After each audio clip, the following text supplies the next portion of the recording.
Olá, hoje estamos aqui com o Dr. Edivaldo, somos alunos do 8º semestre de Medicina Veterinária.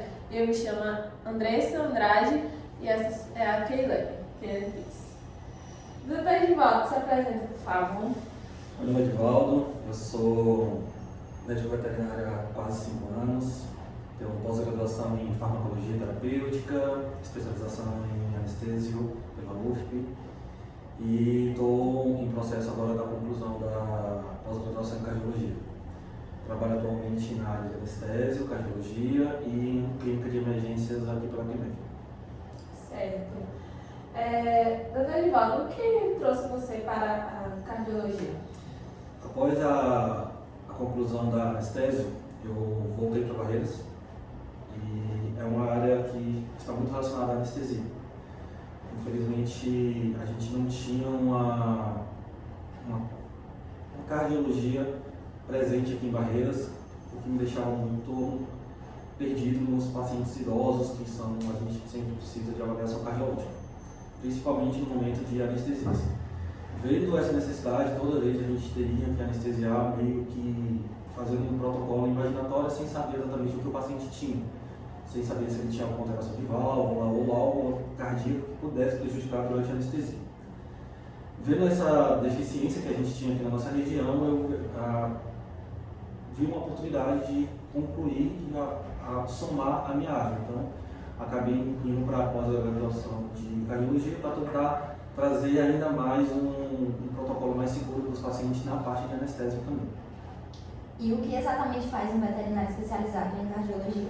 Então, normalmente a gente avalia toda a parte cardiológica do coração do paciente, verificando suas alterações. Atualmente, a gente tenta dar uma sobrevida para o paciente.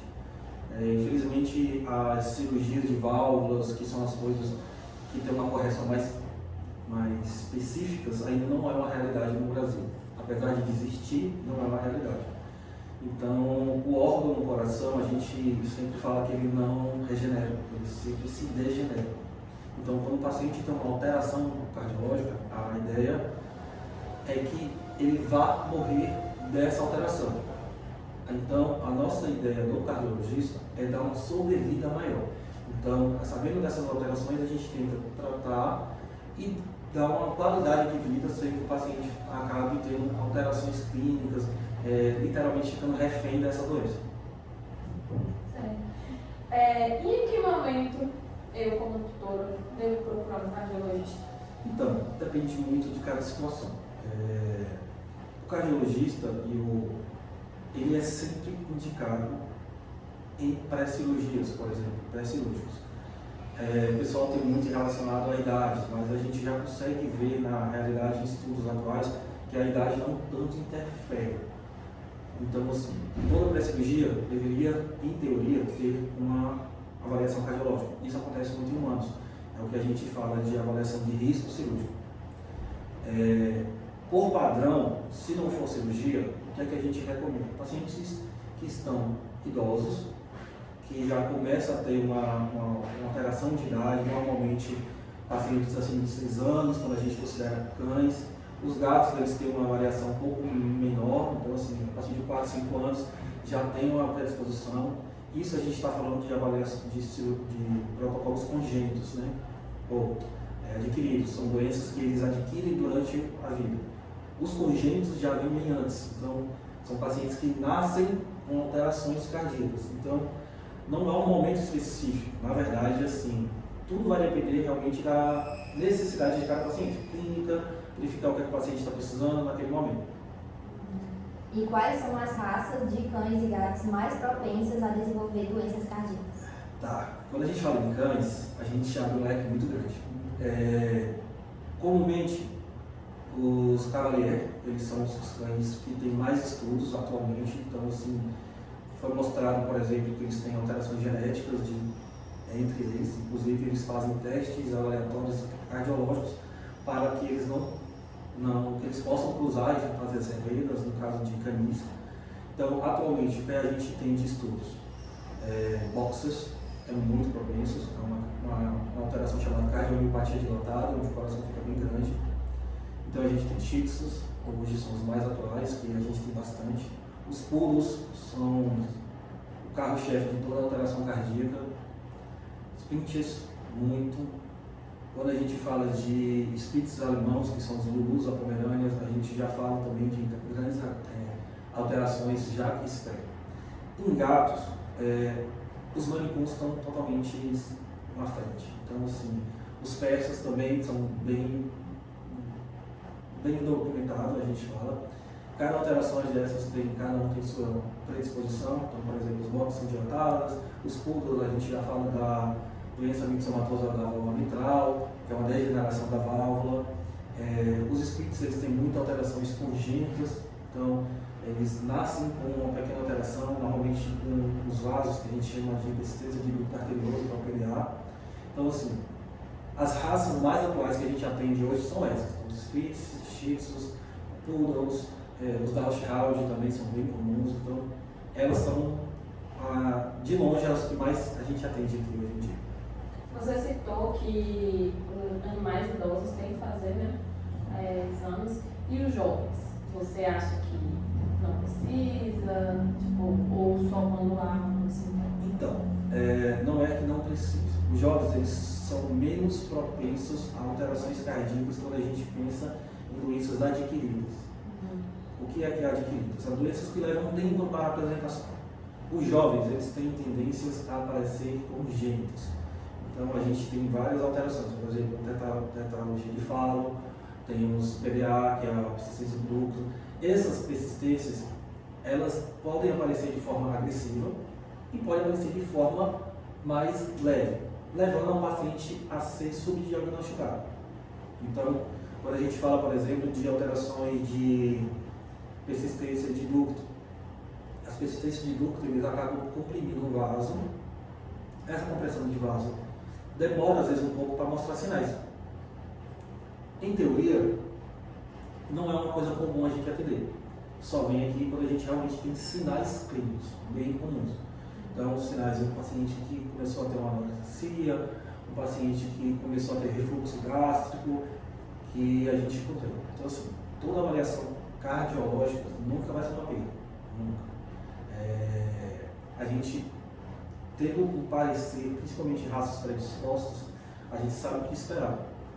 Então, a recomendação para todos os pacientes que têm qualquer sintomatologia clínica, não importa a idade, e que tem uma pequena suspeita, é que faça avaliação cardiológica. Como o tutor pode diferenciar um problema cardíaco de uma simples falta de ar ou até mesmo cansaço? Então, não pode. Não existe essa facilidade de ver. Na verdade, tem estudos mostrando que a respiração e a dispneia é a que é mais fidedigno do que o ecocardiograma, por exemplo. Então, hoje em dia, por exemplo, meus pacientes, quando eu recomendo, eles têm um aplicativo, onde esse aplicativo, eu oriento eles quando o paciente está em repouso, a ventilação deles tem que ser de 30 a 40 movimentos por minuto. Então, o paciente que já é diagnosticado com cardiopatia, por exemplo, a gente fala que ele tem que ter essa avaliação. Se de repente ele está lá em repouso, deitadinho, dormindo, e tem uma ventilação de 60 a 70 por minuto, isso mostra que ele já está com alguma alteração fora do controle. Então precisa vir. Diagnosticar, saber se é falta de ar ou alteração cardíaca é basicamente impossível se o paciente nunca foi diagnosticado com nenhuma doença cardíaca. Por quê? A dispneia é um leque de possibilidades. Então, quando a gente fala de dispneia, a gente pode pensar em uma simples bronquite, em uma pneumonia, a gente pensa em colapso de traqueia, a gente pensa em hipertermias. Lembrando que os pacientes eles não têm um controle de temperatura com facilidade, então assim, a ventilação é uma forma de eles trocarem calor. Então, diagnosticar apenas a respiração é impossível. Então, por isso que a gente tem os exames complementares, um deles o raio-x, que é uma das principais escolhas quando o paciente vem dispneia. E o ecocardiograma. Então, se a gente chega lá e verifica no raio-x que não temos um edema pulmonar, que não temos um raio-x, que não temos uma bronquite, que não temos uma pneumonia, que não temos nada que altere a parte pulmonar e nem traqueal, então a gente sabe que há uma possibilidade de ser coração. Aí o clínico que está avaliando vai solicitar o ecocardiograma e a gente vai passar para essa avaliação. E existe diferença nos sintomas para cães e gatos? Então, existe, os sintomas são muito similares entre os dois. Na verdade, existe um sintoma muito mais específico nos cães do que nos gatos. Então, nos gatos a gente está muito comum falar sobre tosse. As tosses são muito comuns em cães. Apesar de não ser uma coisa específica cardíaca, então a gente sabe que tem pacientes que não tossem de maneira nenhuma e tem uma alteração cardíaca muito grande, do que em gatos. Gatos não possuem tosse. Então, assim, gatos não apresentam tosse. Clinicamente falando, eles vão apresentar diminuição do comportamento, vão ficar um pouco mais apático. Os desmaios são muito mais comuns em cães do que em gatos, tá? Do que em cada situações. Os sintomas são bem parecidos, como cansaço, fraqueza, mas os gatos, por exemplo, podem ter mais predisposição a trombos, que é as tromboembolias, do que os cães. Então, por exemplo, os cães, eles não têm essa facilidade, apesar de poder, eles não têm facilidade de ter. Então, os gatos, por exemplo, eles têm uma predisposição a trombos, que eles normalmente se alojam nos membros pélvicos. Esses membros pélvicos costumam ficar cianóticos, então a gente vê dentro dos coxinhos, roxinhos, e um paciente com um nível altíssimo de dor, coisa que não acontece tão comum no câncer. Então, assim, tem umas pequenas variações de cada um para um. O ecocardiograma e o eletrocardiograma são exames rápidos e tranquilos para o animal? São ótimos. Na verdade, assim, em teoria são apenas um ultrassom, quando a gente fala do eco, então, assim, basicamente um ultrassom cardíaco. Então o paciente fica deitadinho no colchão de ladinho, então a gente faz uma posição literalmente deitado, decúbito lateral, esquerdo e direito. Então não há um estresse. Já o eletro é outro tipo de exame. O incômodo do eletro literalmente são pincinhas que ele pega na pele. Então assim, o incômodo literalmente é como se ele estivesse recebendo um beliscão. Não há dor, não há incômodo, não há perfuração, por exemplo. São exames complementares, então a gente sempre tem que citar que o eletrocardiograma não substitui o ecocardiograma. Quando a gente fala de eletrocardiograma, a gente está falando de parte elétrica do coração. É aquela parte que mantém o ritmo cardíaco, é aquela parte que apresenta arritmias ou não. Quando a gente fala de ecocardiograma, a gente fala de morfologia. Então a gente chega lá e fala como é que está o músculo, como é que estão as válvulas, como é que estão as veias e as artérias. Então assim, a gente pode ter um paciente com alteração musculares do cardíaco, alterações valvulares, alterações de veias, com um eletro normal. Da mesma forma que a gente pode ter um eletro alterado e pode ter um coração totalmente normal. Arritmias não necessariamente são concomitantes. Elas podem estar juntas, mas também podem estar separadas de uma maneira ou de outra. Certo. E qual a importância do check-up cardíaco anual e já diagnosticado? A gente pode viver bem com o tratamento? Tá, então existem protocolos de cada um. Hoje a gente trabalha com o consenso de cardiologia, que são os consensos que são avaliados normalmente de 5 a 10 anos. Esses consensos são efetuados por cardiologistas do mundo todo, normalmente eles liberam essa avaliação. E como é que a gente trabalha? Pacientes já diagnosticados que são classificados no nível A, B, C e D, onde o B são pessoas que são animais que ainda não têm sintomas de ICC, que é insuficiência cardíaca, mas já tem alterações de válvula, já tem alteração de musculatura e já tomam medicações. Essas medicações eles vão ser efetuadas e a recomendação é que faça retorno de 6 meses a 1 ano. Quando a gente fala no nível C, a gente fala de um paciente que tem sintomas de insuficiência cardíaca, que já apresentou, nem que seja uma vez. Então, um paciente nível C pode voltar para o nível B, com as medicações. Então, o paciente chega aqui, por exemplo, com edema pulmonar pela primeira vez. A gente vai entrar com inotrópicos, vasodilatadores, diuréticos, e esse paciente se estabiliza e volta para o nível B. Esse nível B, a gente sempre fala, 6 meses pelo menos, para a gente ficar de olho no nível C. Quando a gente fala no nível D, são níveis refratários. Significa que os pacientes já não estão respondendo de uma medicação com tanta facilidade. Significa que eles já estão no limite da alteração cardíaca, dizendo que os diuréticos já não estão com facilidade, já não estão controlando com facilidade. Então, além de a gente recomendar por 6 meses, a gente recomenda que o paciente fique muito mais atento a esses pacientes e que ele volte a qualquer sintoma clínico. porque são pacientes que com qualquer alteraçãozinha a gente vai ter que ou acrescentar mais uma medicação ou acrescentar mais algum protocolo terapêutico. Mas viver bem, com certeza eles vivem excelentemente. Tem pacientes de 15, 16, 17 anos que estão ótimos, têm alterações cardíacas bem agressivas, mas que comem, que bebem, que brincam, que fazem tudo. Inclusive, ontem eu anestesiei um paciente de 16 anos com alteração mitral já de nível C, ele removeu um tumor e teve que remover o baço devido a um tumor. E está ótimo, recuperou bem da anestesia, está tranquilo, sem problema nenhum. A alimentação influencia na saúde do coração dos pets? Com toda certeza. Quando a gente fala de coração, gente, a gente fala concomitantemente de pressão. Assim como os humanos, a alimentação é muito importante. Uma coisa que a gente sempre fala é sódio. Então, hoje existem umas recomendações para níveis B e C e D. Alimentações. Quando a gente está no B, que é aquele nível mais controlado, mudar para a ração sêmio. A ração sêmio são rações para idosos. Ela tem uma proteína muito mais de alta qualidade e tem um nível de sódio muito menor. Quando a gente fala de pacientes muito refratários, pacientes muito agressivos, a gente fala de nível D.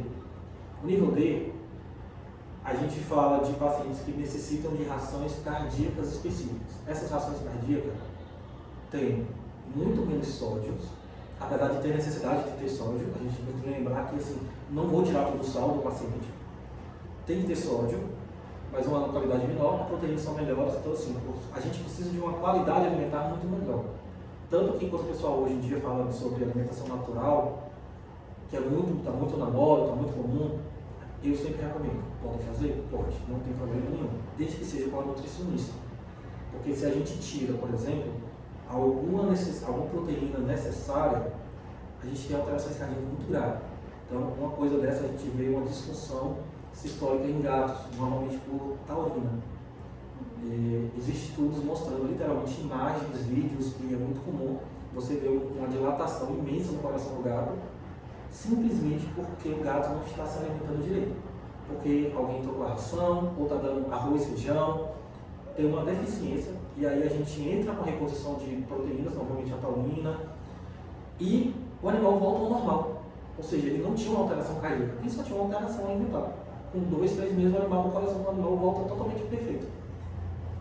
Entendi. E falando, o estresse e a obesidade, eles afetam o coração do pet? Afeta. Então, assim, o que é que a gente tem que pensar em um paciente com alteração cardíaca? O paciente com alteração cardíaca, gente, é um paciente que tem uma disfunção ou de levar o oxigênio ou do oxigênio se dissipar e fazer uma oxigenação. O sangue, ele tem normalmente uma regurgitação, que não leva com tanta perfeição aos animais. Então, um paciente idoso é um paciente que tem uma carga muscular, um peso muito maior, o que necessita de um trabalho cardíaco muito maior para levar sangue para todos os órgãos e tudo. Então, um paciente idoso precisa de um coração muito mais forte para levar para todos os órgãos necessários o sangue certinho. Se você tem uma disfunção cardíaca, logo o coração desse paciente vai sofrer mais, vai ter que trabalhar mais, compensar mais para poder levar esse coração. Por isso que a gente tem as avaliações de história. Então, tenho pacientes idosos e eu tive que recomendar uma nutricionista para poder diminuir o peso dele. Quando a gente fala de estresse, é muito comum eu atender pacientes em emergência, por exemplo, no momento de estresse. Então, o que a gente vê os tutores falando? O paciente chegou em casa, o tutor chegou em casa naquele momento de euforia ou naquele momento de estresse, alguém chegou na casa, começou a latir, o animal caiu, ficou com a língua roxa e teve uma síncope, né? Uma queda. Aí a gente fala assim, o que aconteceu? O animal fica muito estressado, o que a gente faz? Quando a gente está muito estressado, o coração tende a dar um ataque cardíaco. Então, o ataque cardíaco aumenta, o coração bate mais rápido, tende aquela alteração ficar muito mais agressiva.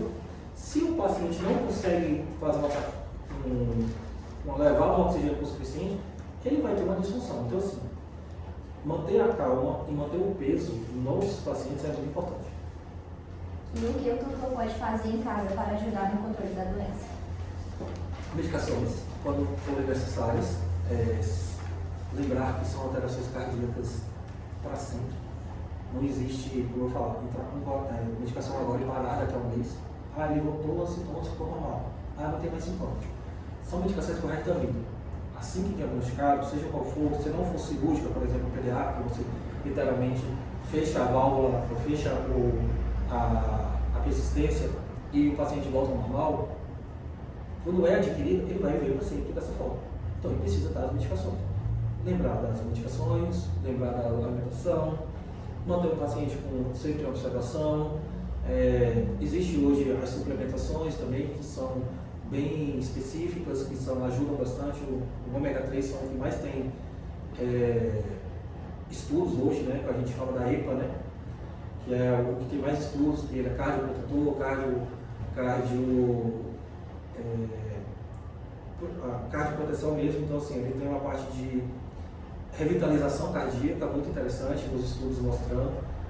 Então, é um trabalho em equipe. O veterinário pode prescrever, mas se o tutor não fizer a parte dele, entre medicar, ter os cuidados necessários, não vai adiantar. O paciente vai sofrer e vai acabar indo a óbito por uma coisa que ele poderia viver muito tempo.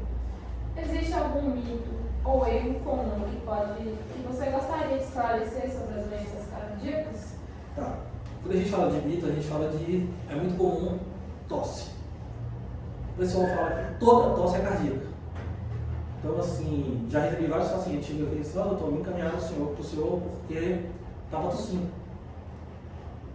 E de repente não é. A gente tem que lembrar que, como eu falei, a tosse ela é um reflexo de defesa. Então, normalmente pode ser desde uma coisa cair no corpo estranho, pode ser uma simples alteração no palato, ou uma alteração na laringe, faringe, ou uma alteração traqueal, ou uma alteração de pulmonar. Então, assim, a tosse, apesar de ser um sintoma cardíaco, não é um sinal patognomônico, ou seja, tossiu é cardíaco. Não é. Então, assim, realmente é bom investigar, mas cada clínico tem que verificar a forma dos outros sintomas do coração. E quais avanços recentes na cardiologia veterinária têm feito diferença no tratamento dos animais? Tá. Quando a gente fala de avanços, assim, atualmente a gente tem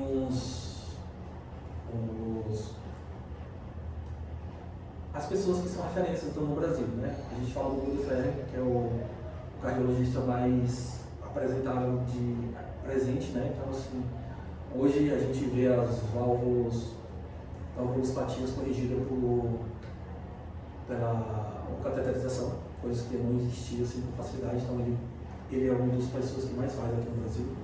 Então, por exemplo, persistência, alteração de válvula, ele literalmente faz apenas a cateterização pela veia jugular, leva até o coração e eles conseguem corrigir por uma cateterização. Da mesma forma que o fechamento do PDA, como eu comentei.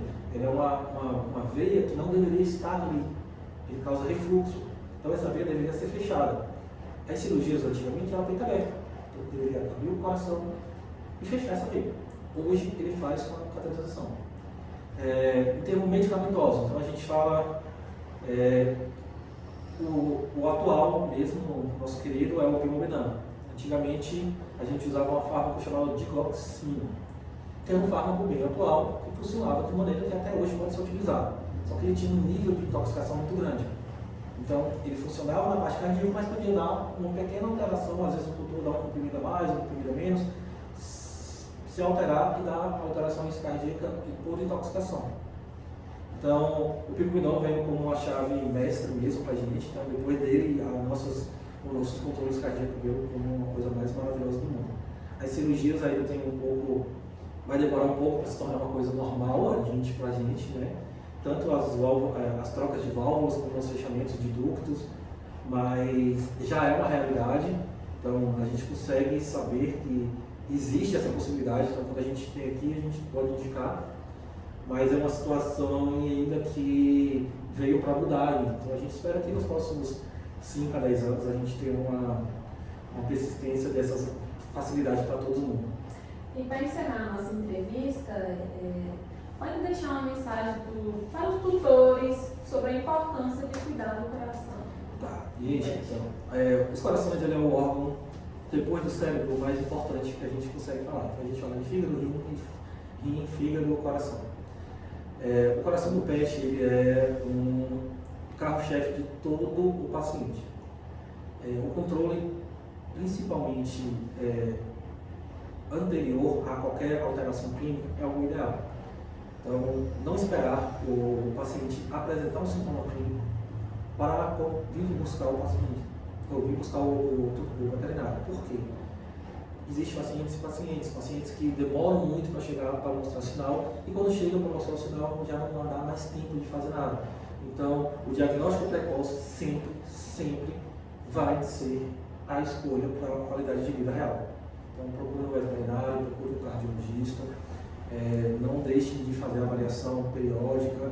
O paciente entrou numa faixa necessária onde o veterinário solicitou ou não, é um direito de vocês procurar um veterinário, mesmo sem encaminhamento, para fazer uma avaliação cardíaca, como qualquer outro procedimento.